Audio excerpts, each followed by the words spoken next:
یہ بڑا مشکل سا سوال ہے. افتخار محمد چودھری صاحب چیف جسٹس آف پاکستان تھے. ایک بہت زیادہ ہوپ بنی تھی، جیسے عمران خان صاحب کی بار پہ ہوپ بنی تھی، اس طرح ان کی بار پہ بھی ہوپ بنی تھی. عام آدمی، میں نے ان کے ساتھ تمام جتنی بھی یہ تحریک چلی ہے ان کے ساتھ کور کیے ہے، ان کے بالکل شانہ بشانہ کور کیا ہے اس کو.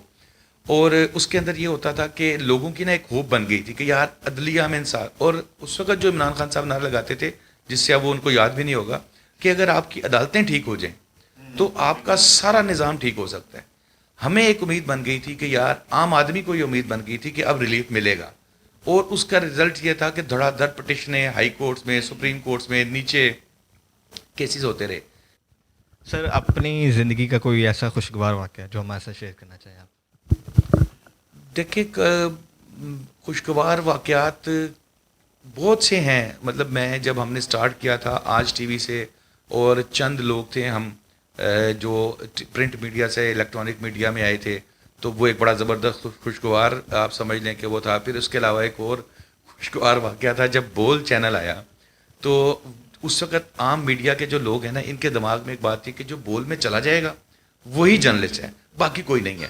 لوگ سفارشیں کراتے تھے، لوگ زور لگاتے تھے. الحمدللہ میں اس ٹیم میں تھا جو انہوں نے کورٹ ٹیم بول کی سلیکٹ کی. لیکن پھر وہاں جا کے جو ہمارے ساتھ ہوا، 6 مہینے انتظار ہی کرتے رہے کہ کوئی پیسے مل جائیں. لیکن کیونکہ شعیب شیخ صاحب کو اریسٹ کر لیا گیا، وہ بھی اب ایک الگ سٹوری ہے. ان کو اریسٹ کیا گیا کیونکہ وہ ایک بڑا چینل لانا چاہ رہے تھے. تو کئی لوگوں کو یہ برداشت نہیں تھا کہ ان کی مینوپلی ٹوٹے. وہ مل ملا کے ان کو جو ہے وہ اندر کرا دیا تھا. تو اس کی وجہ سے شروع میں خوشگوار تھا اور آخر میں پھر خوفناک ہو گیا تھا. سر کوئی ایک ایسی خواہش جو آپ پوری کرنا چاہتے ہیں؟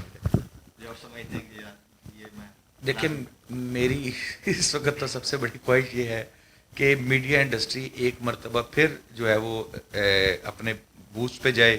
اور جو سیلریز ہیں جو پہلی کی پہلی، مطلب میری ایک اپنی بڑی خواہش ہے کہ سیلریز پہلی کی پہلی ملنا شروع ہو جائے، اور کم از کم 5-6 سال تک پہلی کی پہلی سیلری ملتی ہے میری.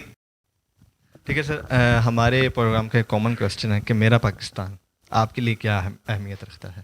بسم اللہ الرحمن الرحیم. دیکھیں میں سب سے پہلے میں کہوں گا پھر وہی کہ پاکستان ہے تو میں ہوں، آپ ہیں، میں اینکر بھی ہوں، آپ بھی ہیں، بیورو چیف بھی ہیں. پاکستان خدا نہ مطلب ہمارے اکثر میڈیا کے جو دوست ہیں، جو جرنلسٹ دوست ہیں، وہ کہتے ہیں کہ یار کہ جرنلسٹ کی کوئی باؤنڈریز نہیں ہے، جرنلسٹ کا کوئی ملک نہیں ہے. لیکن میں بالکل اوپنلی کہتا ہوں کہ میرے لیے سب سے پہلے پاکستان ہے.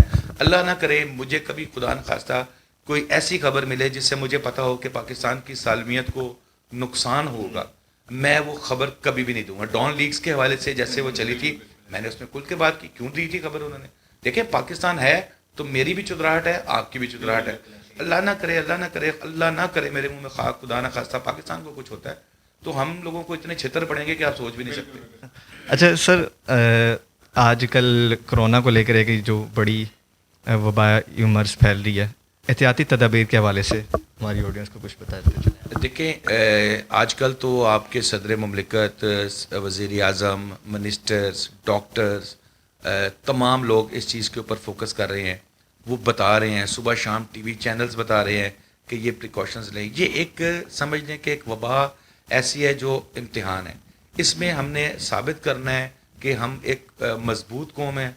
اس میں سب سے بڑی چیز جو ہمارے ساتھ، اگر میں گھر میں سپورٹ کر سکتا ہوں کہ میں 15 دن کا، مہینے کا راشن رکھ لوں، تو مجھے یہ نہیں خیال کرنا چاہیے، مجھے یہ دیکھنا چاہیے کہ میرے سامنے والا، میرے ارد گرد والا کیا وہ اس قابل ہیں.